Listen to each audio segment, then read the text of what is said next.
पंच परमेष्टि भगवान की जय हो। आचार्य श्री गुरुवर कुंद कुंद महाराज की जय हो। आचार्य श्री गुरुवर विद्यासागर महाराज की जय हो।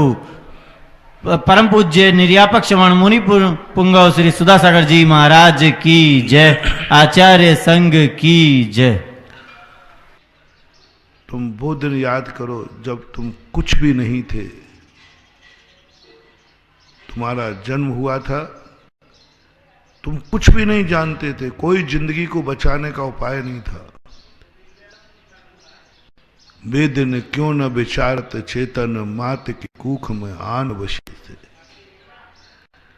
उनको स्मरण करने को कहा, विचारो, ध्यान दो उनको।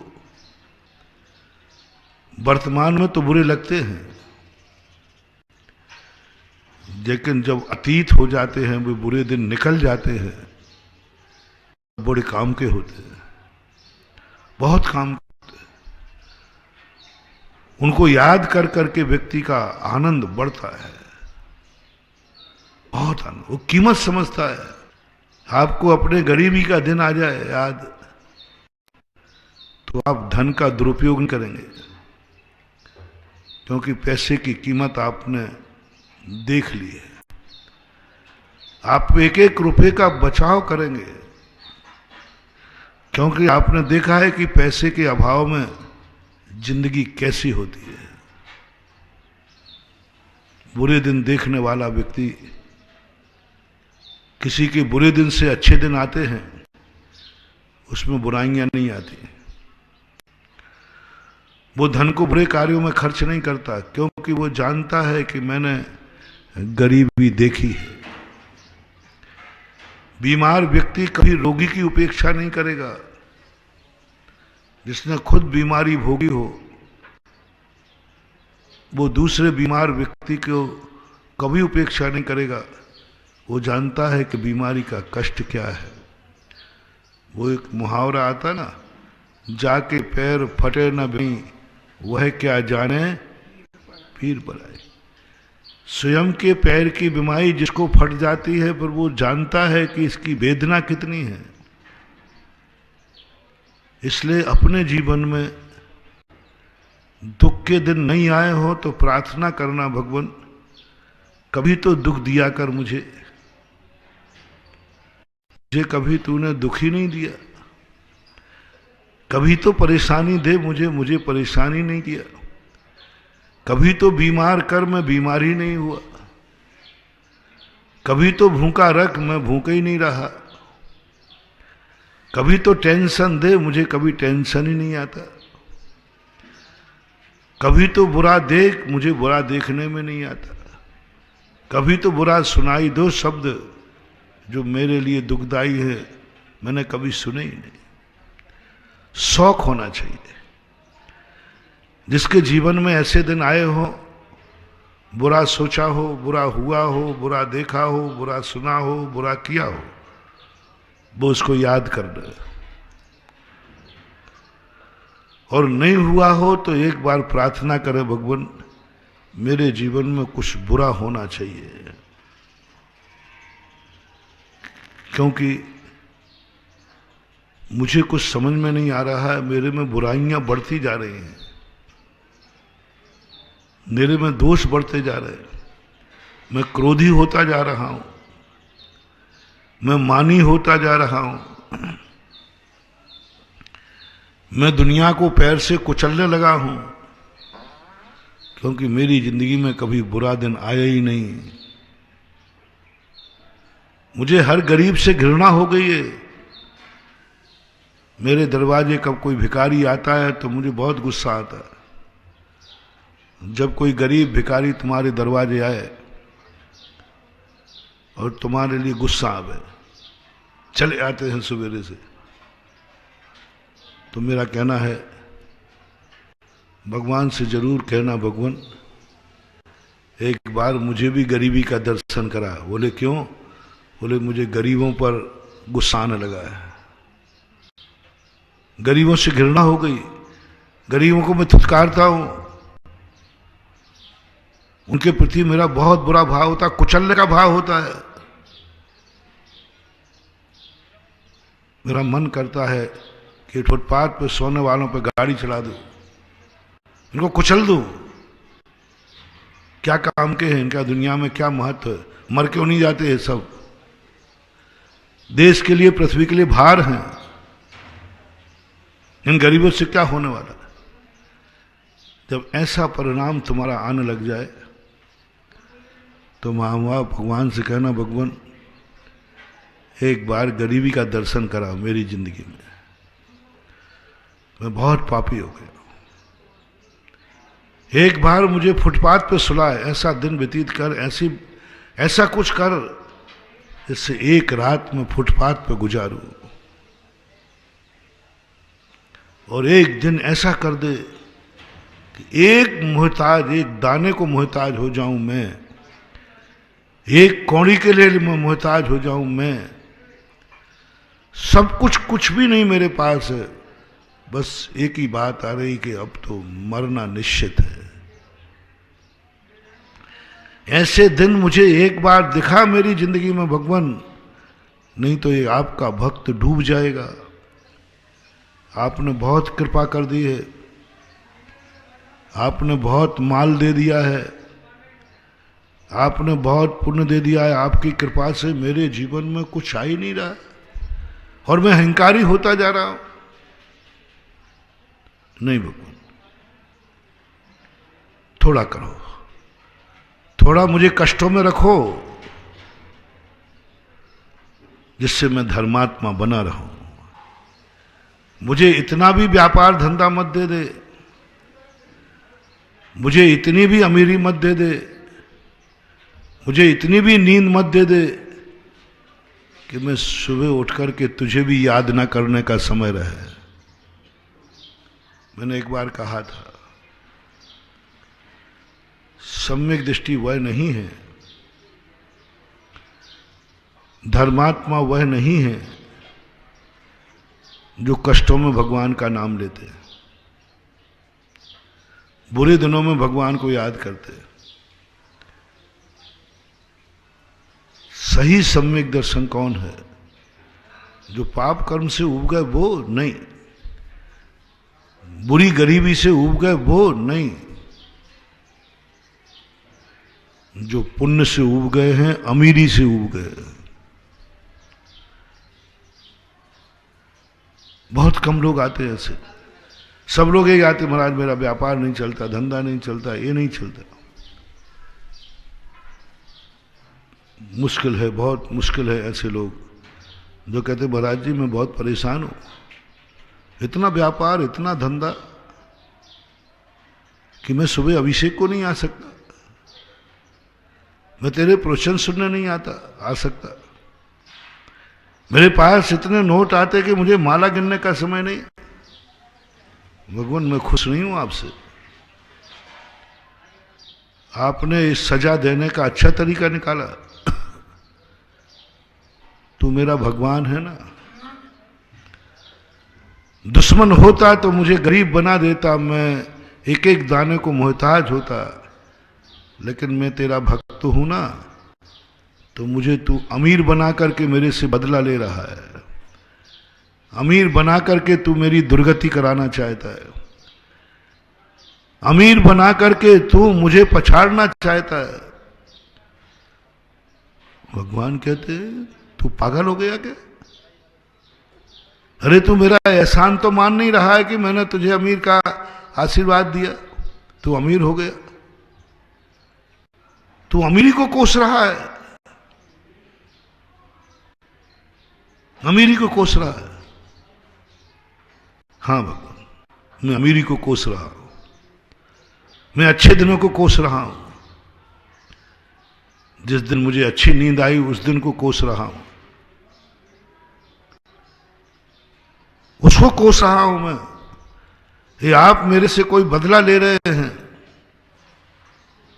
बोले क्या कमी है तेरे पास? बोले यही तो कम परेशानी है कि तुम मेरे को इतना सब कुछ दे दिया कि मैं सुबह अभिषेक का समय हो जाता है, मैं सोता रहता हूं। इतना व्यापार धंधा दे दिया, चारों तरफ से फव्वारा। नहीं बाबू, मैं खुश नहीं हूं तुमसे। सम्यक दर्शन की बात कह रहा हूं। सम्यक दृष्टि देवता को जब स्वर्ग मिलता है तो कहते भगवान आपने अच्छा नहीं किया मुझे स्वर्ग दे करके। यहां क्या करूंगा, यहां क्या करूं मैं? बोले देख तुझे कितना वैभव है, कितना धन दौलत है, देख। सब बोले क्या करूं इसका? रत्नों का भंडार भरा है हर देवता के विमान में, क्या करूं इसका? तूने अच्छा नहीं किया मुझे देव बना करके। अरे भाई, इस देव पर्याय को दुनिया तरसती है, दुनिया देवता बनना चाहती है। यहां सुखों को भोग, सारी चीजें हैं। सम्यक दृष्टि कहता महाराज भगवान क्या भोगूं, धन तो बहुत है लेकिन मंदिर नहीं बना सकता, मंदिर नहीं बना सकता, दान नहीं दे सकता। ये किस काम का धन? पाप के लिए, संसार की भोग विलासता के लिए। ये धन देकर के तूने कोई पूर्व जन्म का बदला लिया है। धन तो अपरंपार दे दिया, देवता कभी मंदिर नहीं बना सकते। मान लो 84 लाख योनियों में मनुष्य पर्याय की विशेषता मानना, यह विशेषता नहीं है कि यहां चक्रवर्ती जैसे पद होते हैं। चक्रवर्ती कहां लगता है देवताओं के सामने? कुछ नहीं लगता। देवताओं की शक्ति कई चक्रवर्तियों से कई गुनी ज्यादा होती है। चक्रवर्ती में वो ताकत नहीं है जो देवताओं में होती है। चक्रवर्ती के यहां वो अमीरी नहीं जो देवताओं के होती है। सारे संसार के चरम सुख जितने होते हैं वो सब देवताओं में होते हैं। और मनुष्य पर्याय में कुछ नहीं होते। ये सबसे बड़ा नुकसान हुआ तुम्हारे बड़े होने पर। भावना करो, जो जो अपने बड़े से दूर हो जाते, माँ बाप को अलग होने का प्रयास करते, माँ बाप को याद भी नहीं करते, तो एक बार भगवान से कहें भगवान मुझे बड़ा करके तूने अच्छा नहीं किया। क्या पाया मैंने बड़ा होने के बाद? पत्नी पाई है, मां खोई है। क्या पाया? स्त्री पाई है, खो क्या दी? मां। मूल्यांकन करो मां और स्त्री में कौन है जो तुझे पावन बनाते थे, कौन है जो तुझे पापी बनाते हैं, कौन है जो तुझे पूज्यता बनाते थे, कौन है जो तुझे लिए अपूज्य की तरफ ले जा रहे हैं। हम स्त्री पाकर के इतने खुश हो गए, मां खो दी। बंधुओं, एक बार जरूर जिंदगी में धिक्कार देना, भगवान ये आपने मेरी जिंदगी में स्त्री दे करके बहुत बुरा किया, मेरा विवाह करके बहुत बुरा किया, बहुत बुरा किया। बोले क्यों? मेरे मन ने इस स्त्री के कारण मैंने मां को खो दिया। आज पहले मुझे मां की जरूरत होती थी, आज मुझे मां की जरूरत नहीं, क्योंकि मेरे पास स्त्री है। मां को याद करता था, आज नहीं करता, क्योंकि स्त्री को याद करता हूं। याद करो वो मां की गोदी, मां का प्यार, मां का दुलार खो दिया तुमने एक स्त्री को पाने के बाद। महानुभाव, फीलिंग करना कभी नहीं करोगे तो कर्म फीलिंग करा देगा। जो स्त्री के आने के बाद मां को भूल जाता है वो 100 भवों तक अनाथ होता है, सम्मूर्छनों में जन्म लेता है, कर्म करा देता है। कर्म कहता है कि अब तुझे मां नहीं मिलेगी, तूने रत्न को खो दिया और कांच के टुकड़े में प्रसन्न हो गया। मैं ये नहीं कहना चाह रहा हूं कि कोई गृहस्थी न बसावे, बस मैं ये कहना चाह रहा हूं, स्त्री तुम्हारी जिंदगी में आवे पर मां तुम्हारी जिंदगी से जावे नहीं, बस ये सावधानी रखना है। कोई बात नहीं, स्त्री आना चाहिए, गृहस्थ हो आप, बस सावधानी ये जाना कहीं ये स्त्री मेरी मां को तो नहीं छुड़ा देगी। पहले कह देना चाहिए मैं तुझे चाहूंगा, दिल से चाहूंगा, तुझे सब कुछ निछावर कर दूंगा, लेकिन तू मेरे और मेरी मां के बीच में मत आना। मैं मां को नहीं खोना चाहूंगा, तू मेरी जिंदगी में आ जा, लेकिन मां मेरी जिंदगी से न चली जाए, ये ध्यान रखना। दूसरे को लेने में कोई आपत्ति नहीं है, लेकिन जो हमारी पहले से है उसको खोने में आपत्ति होना चाहिए। मेरी मां पहले से है, तू तो आज आई है। बस सारे जगत के बेटे एक ही बात कर लो, मैं आशीर्वाद देता हूं, शास्त्रों से दिलवाऊंगा, कोई बाधा नहीं होगी। बस एक नियम ले ले, मेरी जिंदगी में स्त्री आएगी लेकिन मां जाएगी नहीं, मन से, वचन से, काया से। मां को एक शब्द कहने का मौका नहीं मिले, बहुत बड़ी बद्दुआ है महानुभाव।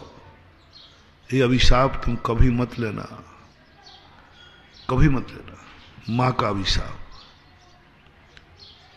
मां का अभिशाप बहुत खतरनाक, दुश्मन का नहीं। मां के मन में एक भाव आ गया, मेरा बेटा इतना मुझे चाहता था, जब से ये आई है डायन तब से मेरा बेटा खो गया, मेरा बेटा मेरे हाथ से चला गया, मेरा बेटा मेरी तरफ देखता भी नहीं है, मुझे पूछता भी नहीं है। यदि माँ बाप के मन में एक बार भी परिणाम आ गया, महानुभाव, तुम कितने भी निकृष्ट हो जाना, ये अभिशाप 100 भवों तक तुम्हें दुर्गति भेज देगा। एक भाव मां के मन में नहीं आ जाए, पूरी जिंदगी ध्यान रखना है, कहीं मां के प्रति मेरा प्यार कम तो नहीं हो रहा है। पूछते रहो करो, मां मैं वैसे ही हूं ना जैसा तेरे बचपन में था, तेरा ये बेटा वैसे ही है ना, मां से पूछना, मैं वैसे ही हूं ना मां जैसा तुम्हारा बेटा था, शादी के पहले मैं जैसा था वैसा हूं ना। हर 15 दिन महीने में पूछ लिया करो, वैसे ही हूं ना मां। थोड़ा अंतर दिखे तो बता देना, कान पकड़ करके थप्पड़ कर देना। बार बार पूछो, बार बार पूछो। यदि तुमने पूछा तो तुम्हें क्या उम्मीद है, क्या जवाब मिलेगा मम्मी पापा का? क्या जवाब? सबको मालूम है क्या जवाब मिलेगा। 50-60% लोगों को जवाब मिलेगा, तुम वो नहीं रहा जो शादी के पहले था, जो मेरी गोदी में था। महानुभाव, ये छोटा सा टिप्स दे रहा हूं, मेरे आशीर्वाद कम पड़ रहे हैं तुम्हारे, नमोकार मंत्र कम पड़ रहा है। मैं कई बार सोचता हूं कि तुम्हें सुखी रखूं, और मैं सुखी रहने की भावना भाता हूं, बहुत भावना भाता हूं, इतनी भावना भाता हूं मैं, इतनी भावना भाता हूं, लेकिन मेरी भावनाएं वो सफल नहीं हो रही। मैंने भगवान से पूछा, भगवान ने कहा मेरी भी भावनाएं सफल नहीं हुई इस दुनिया में। जो तू भावनाएं भा रहा था वो मैंने भी भाई। सुखी रहे सब जीव जगत के, कोई कभी ना घबरावे। बैर पाप अभिमान छोड़ जाके नित्य नए मंगल गावे। ये भगवानों ने भावना भाई, हम लोग भाते हैं, फिर भी भगवानों की भावनाएं सफल नहीं हुई। क्यों? कुछ कारण है। मैंने सोचा चलो आपकी भावना सफल नहीं हुई क्योंकि आपका भावना शुद्ध नहीं है। तुमने अपने आप को सुखी करने का भाव किया, तुम सुखी नहीं हुए। भगवान मैं सुखी रहूं, नहीं हुए, क्योंकि तुम स्वार्थी हो, अपना सुख चाहते हो। तुम स्वार्थी हो, सुख के लिए भगवान का नाम लेते हो, स्वार्थ के लिए। चलो तुम्हारी भावना भाने से, अपने को सुखी रखने की भावना भाने से कोई सुखी नहीं होता। भाग करके सारा गुस्सा तोते पे, तोता नीच कहीं का, तेरे कारण महाराज की हालतें हो गई। तोता कहते क्या क्या हुआ महाराज, पूरा सुनाओ। बोले महाराज बढ़िया प्रवचन देके गए, अच्छे से बैठे थे, शांत थे, हंस रहे थे, तेरा नाम लेते उनके चेहरा उड़ गया। प्रश्न सुनते ही तो वे चेहरा उतर कर गिर पड़े और मुझे तो लगता वे चले गए। तोता समझ गया हम लोग सबकी भाषाएं जानते हैं। उन्होंने कहा सेठ जी कोई बात नहीं। सेठ जी अंदर चले गए। इधर तोते ने गुरु का प्रवचन पहुंच गया उनके पास। तोता भी लुढ़क गया वहीं पिंजड़े में। पिंजड़े में जैसे लुढ़का उसने भी ऐसा बना लिया जैसे मर गया। सेठ जी तोता मर गया। अच्छा अच्छा, मैंने उसको डांट दिया इसलिए इसको भी अटैक हो गया। आज तो पता नहीं क्या हो गया, जिसको देखो उसी को अटैक हो रहा है। उधर महाराज से बोला तो महाराज को हो गया, इधर तोते को डांटा तो तोता और चला गया। अब तोता जब मरने के बाद क्या करते हो, पिंजड़ा खोल के बाहर निकाल देते। और जैसे ही पिंजड़ा खोला तोता उड़ करके डाली पर बैठ गया। बोले ये क्या किया? बोले महाराज जी ने जो कहा वो क्या? बोले आपकी भाषा में बोलते तो ताला लग जाता। यही उन्होंने कहा मुक्ति का मार्ग ये है कि तू एक बार मरने का नाटक कर ले, ये फेंकेंगे तू उड़ जाना। उधर खबर आई महाराज ठीक हैं, इधर खबर हुई तोता कहता मैं भी ठीक हूं।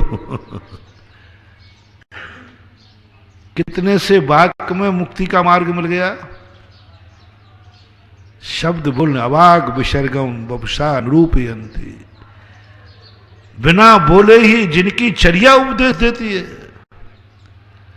दर्शन मात्र से अंग अंग निरखो मुनिवर के, जिनसे झलके शांति अपार। आंखें उपदेश देती है, कान उपदेश देते हैं, पैर उपदेश देते हैं, हाथ उपदेश देते हैं, आहार चर्या उपदेश देती है। सब 24 घंटे में ऐसी एक भी क्रिया नहीं साधु की जिससे कोई ना कोई शिक्षा ना मिलती। तुम्हें तो बहुत उपदेश मिल रहा है, बहुत, 2.5 घंटे सुबह दोपहर में। इतना पाने के बाद भी तुम्हारा आचरण बढ़ रहा है या बिगड़ रहा है। इतने बड़े बड़े मंत्र पढ़ लिए। एक ग्वाला था, महाराज के जंगल में महाराज मिले, वहां उसने महाराज की खूब सेवा की। सुबह सोचा महाराज कुछ दे के जाएंगे। महाराज ने तो कुछ नहीं, उठे नमो रिहंताणम कह के चले गए। बस उसने वो एक नमो अरिहंताणम पढ़ लिया, उसे नमोकार मंत्र नहीं मिला। मात्र नमो अरिहंताणम शब्द पढ़ा और नमो अरिहंताणम को ही जीवन का आधार बनाया। और नमो अरिहंताणम के बल पर मर करके सेठ सुदर्शन हुआ, अपना कल्याण कर लिया। इसे तो पूरा नमोकार मंत्र करोड़ों मालाएं फिरने के बाद भी प्रभाव नहीं हो रहा है। एक नमोरिहंताणम में प्रभाव हो गया। बस क्या कारण है? मैंने कारण खोजा, क्यों प्रभाव नहीं हो रहा है? पहली गलती, तुम्हें संबंध बनाने का शौक है। तुम्हें पहली गलती महानुभाव। जैन दर्शन कहता है मनुष्य पर्याय में आकर प्रयास करो, मैं कम से कम संबंध बनाऊंगा। एकत्व भावना का चिंतन करो। मैं एकाकी एकत्व लिए सब ही आते, ऐसा भाव करो। संबंध तोड़ो। मनुष्य पर्याय की सबसे, देवों में तुम तोड़ नहीं पाओगे, नारकियों में कोई अच्छे संबंध होते नहीं, त्रियंशों के संबंध भी सीमित होते हैं। मनुष्य पर्याय एक ऐसी है, प्रयास करो संबंध, कम से कम संबंध बनाओ, कम से कम, जितने कम हो जाए उतने अच्छा है। पहली साधना, संबंध कम। अकेला जीना सीखो। दुनिया के संबंध में सोचने की अपेक्षा अपने संबंध में मन से सोचो। कम देखो, दुनिया को मत देखो, अपने लिए देखो। जितना कम देख सको उतना देखो, कम सीमित कर लो। कम सुनो, जितना कम सुन सको उतना सुनो। कम चलो, सब कुछ कम करते जाओ, अकेले में आ जाओ। एकदम जितनी देर हो सके साधना करो। सामायिक और कुछ नहीं बंधुओं। सामायिक का अर्थ है संबंधों से दूर होना, अकेले हो जाना। इसलिए जिस जिस व्यक्ति के जीवन में जितने संबंध कम होंगे उसका जीवन उतना ही सुखी होगा। उसको ज्यादा दुख मत मानो। यदि आपका विवाह नहीं हुआ है, आप भगवान को शुक्रिया गुजार करो। भगवान बहुत अच्छा किया आपने, क्योंकि इसके बाद क्या होता है वो सब मालूम है। दुनिया के विकल्पों से बस अकेला हूं मैं, अकेले की चिंता है, अकेला देखना, अकेला सोचना है। फॉर एग्जाम्पल, जब आप अकेले यात्रा कर रहे हो तब वो यात्रा कैसी होती हो, और एक जनाना सवारी साथ हो तो यात्रा कैसी होती है? शेयर करो ना थोड़ा। अकेले यात्रा करने का आनंद और जनाना सवारी हो उसके साथ आनंद। पंडित जी, हाँ, अरे महाराज जी अब पूछो ही मत। अकेले यात्रा करना, दूसरा साथ है, टेंशन। संबंध तुम्हें कहीं ना कहीं बाधक बनेंगे। संबंध तुम्हारी मस्ती को खत्म करेगा। संबंध तुम्हें सुख कम देगा, टेंशन ज्यादा देगा। कोई भी संबंध होगा, कोई भी संबंध होगा, वो टेंशन ही देता है। संबंध कभी सुख नहीं देता।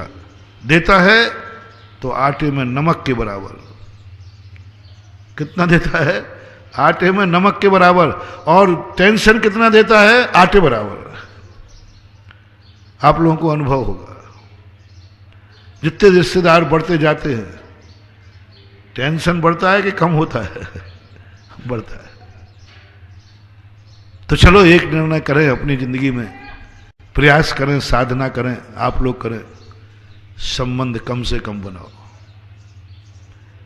लेकिन तुम गृहस्थ हो, कुछ संबंध तुमने बना लिए हैं, उनको तोड़ सकते हो, बिगाड़ नहीं सकते हो। जो संबंध तुम्हें कुदरत से मिले हैं या संबंध तुमने बना लिए हैं, प्रयास करो उन संबंधों को तोड़ने का, छोड़ने का। तोड़ना भी नहीं, तोड़ना भी नहीं, छोड़ना है। तोड़ने में और छोड़ने में अंतर है। छोड़ोगे साधु बनोगे, तोड़ोगे डाकू बनोगे। साधु किसी चीज को तोड़ता नहीं है, हर चीज को छोड़ता है। मकान को छोड़ा है साधु ने कि तोड़ा है? नहीं, बिल्लो जल फेर के आते होंगे। ये 10 प्रकार का परिग्रह, इनको जला के आओ, राख जितने कपड़े लत्ते हैं, सोना चांदी है, सबको जलाओ, मकान पे बिल्लो वर्ष फिरो, माँ बाप को सबको निकालो घर से, डाइवर्स लो, डाइवर्स डाइवर्स डाइवर्स। अब मैं दीक्षा ले रहा हूं मम्मी पापा से, डाइवर्स, परिवार नहीं। जैन दर्शन कहता है संबंध तोड़े नहीं जाते, 3 संबंध, तोड़ना, बिगाड़ना और छोड़ना। यदि आपको मालूम है कि मैं इनके बिना जी सकता हूं तो संबंध छोड़ दो। छोड़ने का अर्थ है अब मन वचन काय से मेरा इनका संबंध नहीं, ये मेरे पिता नहीं, मैं इनका बेटा नहीं। उस बल्दियत का यूज मत करना, ध्यान रखना। तुम तो बदमाश हो। जब कहीं फार्म भरना पड़ता है, पिताजी को छोड़ के आया, अलग हो गया पिताजी से, और जब कहीं फार्म भरना था तो पिता के स्थान पे किसका नाम लिखा? बाप का नाम। वो नाम भी छोड़। हम मुनिराज लोग ऐसा नहीं करते। हम लोग कहीं भी आता है तो बल्दियत लिखी जाती है, गुरु का नाम लिखा जाता है। बाप को छोड़ने का अर्थ है कि उसका नाम कहीं नहीं, मन में नहीं, वचन में नहीं, काया में नहीं, क्रिया में नहीं, व्यवहार में नहीं, दुनिया में नहीं, कहीं से भी यूज नहीं करूंगा मैं। कोई पूछेगा कि आप किसके बेटे हैं,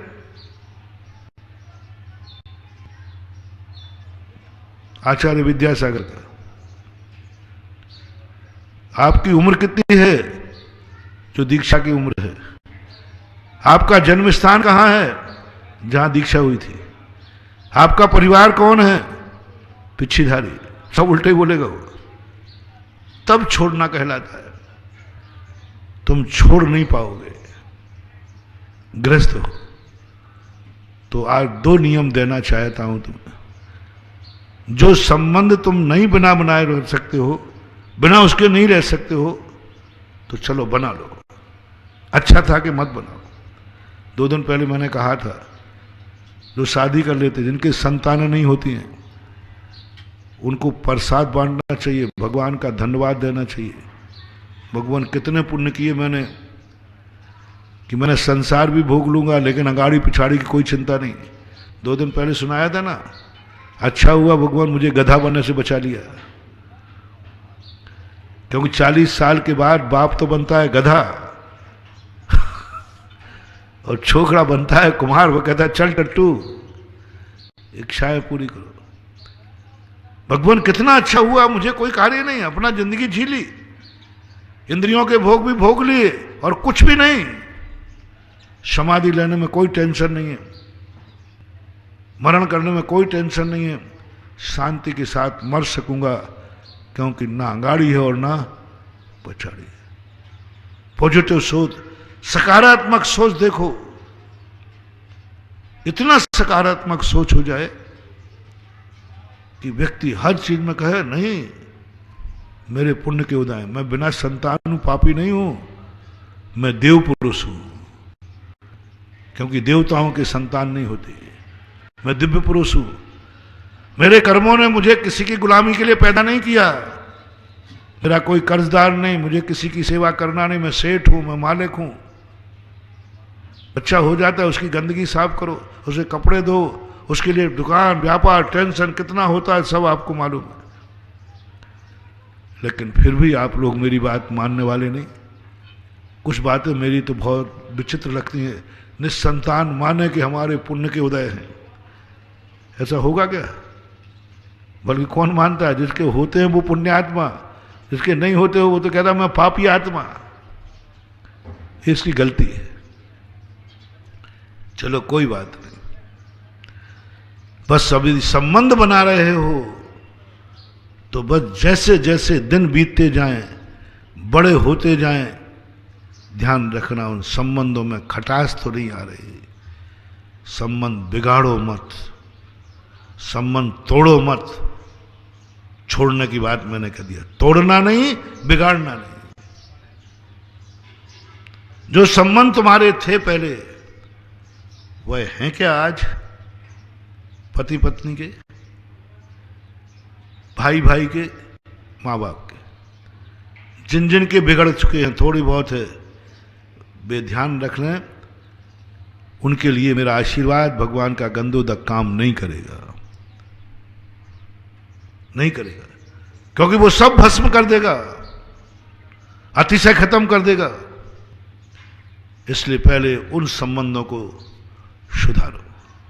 अब आ रहा है धर्म की बात। तुम जैसे जैसे अमीर होते गए, सावधान, कोई अच्छाई तो नहीं छूट गई? प्रसंग था अपना, जैसे तुम्हारे जीवन में विवाह स्त्री आई तो तुम्हें सावधानी रखना है, मां तो नहीं छूट रही है। ऐसे ही तुम्हारे यहां धन बढ़ गया, तुम बड़े हो गए। कल कहा था मैंने, कहीं मैं कोई ऐसी बुराई तो नहीं पाल रहा हूं जो मेरे कुल में नहीं थी। मैं कुल दीपक हूं। पुत्र क्या माना जाता है?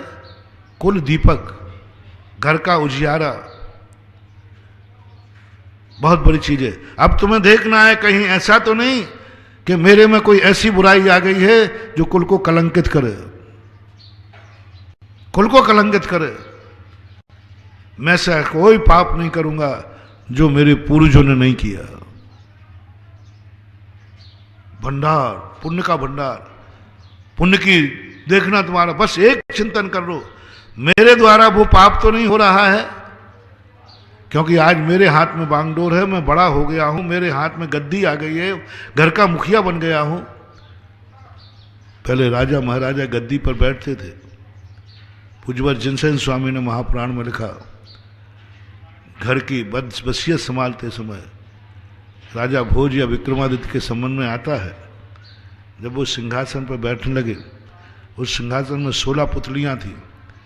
एक एक पुतली कहती है, इस सिंहासन पर आज तक ऐसे ऐसे महान लोग बैठे हैं, क्या तुम ऐसे हो? क्या तुम ऐसे हो? ये गुण तुम्हारे में है तो सिंहासन पर बैठो। ऐसा ही तुम जैसे ही बड़े हो जाओ तो देखो कि हमारे पूर्वजों ने क्या क्या अच्छे कार्य किए, उनमें क्या खोट नहीं थी। बस तुम्हें कुछ नहीं करना, वो बुराई अपनी जिंदगी में मत आने देना जो तुम्हारे पूर्वजों में नहीं थी। बस कोई ज्यादा कठिन पेपर नहीं दे रहा हूं, बस मेरे पूर्वजों में जो खोटे नहीं थी वो बुरा कार्य मैं नहीं करूंगा। मैं कुल से बिगाड़ूंगा नहीं, कुल भ्रष्ट नहीं होऊंगा, कुल की परंपराएं तोड़ूंगा नहीं, मैं नियम करता हूं। बहुत बड़ा। इसी प्रकार आप उम्र में बड़े होते गए, कोई बात नहीं, बड़े होंगे ही होंगे। बस याद करो छोटी उम्र को, बड़े होने पर कोई बुराई तो नहीं आ गई, बड़े होने पर गुस्सा ज़्यादा तो नहीं आने लगा, बड़े होने पर चिड़चिड़ापन तो नहीं आ गया, बड़े होने पर कहीं हमारे बड़े तो नहीं छूट रहे हैं,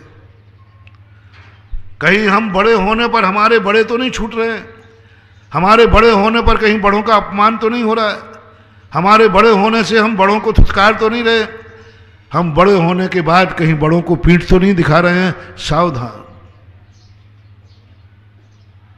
क्योंकि तुम बड़े हो गए हो। तुम्हारे बड़े होने पर तुम्हें यही ध्यान रखना है, कहीं मेरी पीठ बड़ों की तरफ तो नहीं हो रही है। कभी भी आपको ऐसा आशीर्वाद फलेगा बड़ों का, एक ध्यान रखना, बस मैं बड़ा हो गया हूं, बड़े होने के बाद मेरे में कोई खोट आ गई, आज मैंने बड़ों की उपेक्षा कर दी, आज पिताजी को जवाब दे दिया, मैं बड़ा हो गया हूं, पापा मैं बड़ा हो गया हूं, मर गया, बर्बाद हो गया। पापा ने हाथ उठा रहे थे, थप्पड़ मार रहे थे, कुछ भी कह रहे थे, पापा अब मैं छोटा नहीं रहा हूं, जबान संभाल के बात करो, हाथ उठाते समय सोचो, महानुभाव गलती मत कर देना, गलती मत कर देना, कभी भूल कर गलती मत कर देना। जिंदगी में मेरा दुश्मन भी है तो मैं उससे कहना चाहता हूं, कभी बाप को ये मत कहना मैं बड़ा हो गया हूं। आप जवान सवाल की बात करिए, कभी बोल मत देना। 100 स्वभाव बिगड़ जाएंगे और 100 स्वभाव का पुण्य किया हुआ उसी समय भस्म हो जाएगा। बाप को कभी मत कहना मैं बड़ा हो गया हूं। बाप से तो यही कहना, पूछना जो मैंने कहा था, माँ बाप मैं वही हूं ना जो अभी बचपन में था, वही हूं ना। ये देखो मैं बड़ा, तुम्हारे लिए तो बड़ा नहीं हो गया, दुनिया का राष्ट्रपति हो गया हूं, दुनिया का कलेक्टर बन गया हूं। लेकिन माँ बाप के सामने कभी ये मत कहना मम्मी पापा अब मैं कलेक्टर बन गया हूं, राष्ट्रपति बन गया हूं। थोड़ा है मुझे रमुआ कह के मत पुकारो मैं कलेक्टर बन गया हूं। नहीं महानुभाव, नहीं, वो आनंद अलग है। भगवान मालूम होना चाहिए मैं बड़ा आदमी हो गया हूं, बड़ा आदमी हो गया इसलिए धर्म और धर्मार्थ से दूर भाग रहा है। यही तेरे विनाश का समय है। जब जब तुम्हें जो भी वस्तु तुम्हें मिले वो वस्तु तुम्हें धर्म से दूर करे। मैंने एक दिन एक छोटा सा उदाहरण दिया था। तुम मंदिर जा रहे थे, महाराज के दर्शन करने जा रहे थे, उसी समय तुम्हारे ब्याई जी आ गए, नए ब्याई जी आए और तुम दरवाजे पे आ चुके थे। अब तुम रुकना पड़ेगा या मंदिर को निकल जाओगे? तुम नए ब्याई जी पुंज हाथ में ले लिया था। अब तुम उनकी उपेक्षा करके यानी निकल जाने की हिम्मत है कि रुक जाने की हिम्मत है? ज्यादातर क्या होगा? रुक जाएंगे। प्रवचन को तुम तैयार हुए ही थे, वो ब्याई जी आ गए, तो प्रवचन छोड़ दोगे कि रुक जाओगे? मजा रुक जाएंगे। नए ब्याई जी अभी बुराई हो जाएगी और देखने वाले और आए हो तो महाराज जी बना बनाए खेल बिगड़ जाएगा, आप गड़बड़ मत करो। समझ लेना महानुभाव, जिस व्यक्ति के आने से आज धर्म छूटा है, संबंध मत बनाना, ये पूर्व भाव का बैरी है। जिसके आने से आज किस समय, आज इसके आने से मेरा अभिषेक छूट गया, आज इसके आने से ऐसे समय पे आया कि मैं प्रवचन में जा ही रहा था, प्रवचन छूट गया। आज मैं तीर्थ यात्रा पे जा ही रहा था, इसका समझ लेना महानुभाव, ये पूर्व भाव का बैरी है। अब सगुन हो गया, संबंध तोड़ देना, मत बनाना संबंध, मत बनाना, मेरा कहना मानना, क्योंकि तुम्हारे धर्म में डालने वाला कभी तुम्हारा जन्म जन्म का मीत नहीं हो सकता, वो दुश्मन है, बैरी मानना। आज किस रिश्तेदार के कारण से तुम्हारा धर्म छूटता है? किसके कारण से? धन के कारण से? यदि धर्म छूटा है, ये धन रावण के समान तुम्हारी दुर्गति कराएगा। कौन सा धन अच्छा है? तुम धनवान हो रहे हो। बहुत बड़ा टिप्स मंत्र दे रहा हूं। मेरे व्यापार पहले कम चलता था, अब अच्छा चलता है। कहीं मेरा धर्म तो नहीं छूट रहा है? छूट रहा है, तुरंत करना। ये धन रावण के समान, ये व्यापार रावण के समान है, इसके बढ़ते ही मैं धर्म से दूर हो रहा हूं, इसके बढ़ते ही मैं धर्म से दूर हो रहा हूं। पहले महाराज आते थे, हम चौका लगाते थे, जब से मैं सेठानी बनी हूं चौका छूट गया। समझ लेना, रावण के समान तुम्हारा पापानुबंधी पुण्य है, विनाश का समय निश्चित है। इसलिए अपनी जिंदगी को संभालो। क्या हुआ? धन बढ़ने से धर्म छूटा? बड़ा है, बड़ा है। समझ लेना, ये धन तुम्हें एक दिन इतना धनी बनाएगा कि तुम जन्म लोगे और आकाश से रत्न की वृष्टि होगी 15 महीने। तीर्थंकरों के रत्नों की वृष्टि क्यों होती है 15 महीने? क्योंकि इन्होंने पूर्व भाव में जैसा जैसा इनका धन बढ़ता गया, इनका धर्म बढ़ता गया, धर्म बढ़ता गया। कोई आया रिश्तेदार में, सगुन बता रहा हूं टिप्स कैसे संबंध जोड़ना। आज मंदिर छूट गया, क्या वो ब्याह जी आ गया उसी समय पर, रिश्तेदार आ गया उसी समय, दोस्त आ गया उसी समय, समझ रहे पूर्व भाव का बैरी है। अब मीत देखना कैसा है, वो चला करके लेट आएगा, अपने आप गाड़ी लेट हो जाएगी, तो मंदिर आदि से निवृत्त हो जाओगे। तो कर्म कहता है तुम्हारे जन्म जन्म का मीत आ रहा है, वो तुम्हारे किसी अच्छे कार्य में बाधक नहीं बनेगा। वो उस समय आएगा जिस समय तुम सारे धार्मिक कार्यों से निवृत्त हो जाओगे। समझ लेना, आना था 8 बजे और आया वो 10 बजे, क्योंकि 10 बजे तक हम सब कार्यों से ये बाधक नहीं। दूसरा, आ गया समय पर, अच्छा आइए ब्याई जी, तुम लौट के जा, ध्यान रखना ब्याई जी, मैं तुम्हारा दुश्मन नहीं हूं, जिस गुरु के चेले तुम हो उसी का मैं हूं। यदि मेरे आने पर तुमने मंदिर छोड़ दिया तो मैं इसी समय लौट जाऊंगा और बुराई हो जाएगी। आप मेरे कारण से मंदिर नहीं छोड़ोगे, पहले आप मंदिर जाइए, बाद में आइए। समझ लेना ये पूर्व भाव का मीत है जो हमें धर्म को छोड़ो। और दूसरा, मेरे भाग्य है कि मैं उस घर से संबंध जोड़ने आया हूं जिस घर में भगवान का अभिषेक किए बिना भोजन नहीं करते हैं। आज मैं भी तुम्हारे साथ भगवान का अभिषेक करूंगा। जाओ, पूर्व भाव का सगा संबंधी है, इससे संबंध बना लेना, चाहे वो बड़ी गरीब क्यों ना हो। तो कहता मैं भी चलूंगा अभिषेक करने, मैं भी चलूंगा प्रवचन सुनने, ये संसार के संबंध की बातें बाद में होंगी। बताओ, उसने तुम्हें सपोर्ट किया कि किया? धर्म, जो पुण्य तुम्हें धर्म बढ़ा दे उस पुण्य को कभी नकारना नहीं। आप सब चीजों में देखते जाओ, जो जो चीज तुम्हें पुण्य कर्म के उदय से मिली है वो तुम्हें धर्म से कितना दूर कर रही है। सुख सुविधाएं तो बहुत होंगी, विमान होगा, विमान बोले सब चाहिए, एक कर्म वहां छूट जाता है। जो आजकल 24 ही भगवानों में 24 लोगों ने, ध्यान रखना महानुभाव, सब कुछ दुनिया में मिल जाएगा, लेकिन जिनेन्द्र देव का मंदिर बनाने मात्र मनुष्य पर्याय में मिलेगा, द्वारा नहीं मिलेगा। धन तो इससे भी ज्यादा मिलेगा, संसार के सुख तो इससे भी ज्यादा मिलेंगे, ये तो कुछ भी नहीं है। ये जो तुम्हें मकान जायदाद समझ, ये तो कुछ भी नहीं है, सब मिल जाएगा। लेकिन सौधर्मेंद्र बनने के बाद भी तुम चौलेश्वर में मंदिर नहीं बना पाओगे। तुम सौधर्मेंद्र बनने के बाद भी मुनराज की अंदुली में ग्रास नहीं दे पाओ। सब मिलेगा, ग्रास नहीं दे सकता देवता, सौधर्मेंद्र भी ये नहीं दे सकता। तो अपनी जिंदगी में वो करके जाना है जो आज तक किसी ने इस योनि में जो करने योग्य है, जो पाने योग्य है।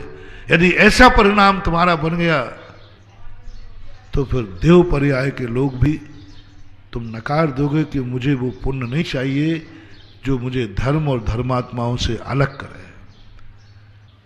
तो ऐसा परिणाम जब तुम्हारा, तो उनके दर्शन करके आओ, अपना भावी रूप देख के आओ, तुम्हारा भविष्य यह है। कांप जाओगे, तुम लौट के आओगे, कल मैं यहां जाऊंगा, आप पाप से बच जाओगे। और या फिर अपनी गरीबी का धन याद रखो, आज तुम पैसे आने पर पानी की तरह बहा रहे हो, कल तुम कैसे थे? महाराज के सामने गिड़गड़ा रहे थे कि महाराज थोड़ा सा धन आ जाए तो मैं भी जिनालय बना। 50 लोग मेरे पास आ गए चौलेश्वर पारसनाथ का सुनकर, महाराज जी आपके प्रवचन सुनकर के रो रहे हैं, हम लोग रो रहे, 50 लोग रो रहे हैं प्रश्नों में, महाराज हम मंदिर नहीं बना सकते, शक्ति नहीं है। तुम्हें भी कल रोना पड़ेगा। आज वो रो रहे हैं, कह रहे हैं बनाने का भाव है लेकिन बना नहीं सकते, क्योंकि कल उन्होंने भी ऐसे ही किया था। आप लोग ध्यान रखें, जब तक अपने पुण्य का उदय है तब तक अपन कुछ कर ले, बाद में तो जो है तो है। महावीर भगवान की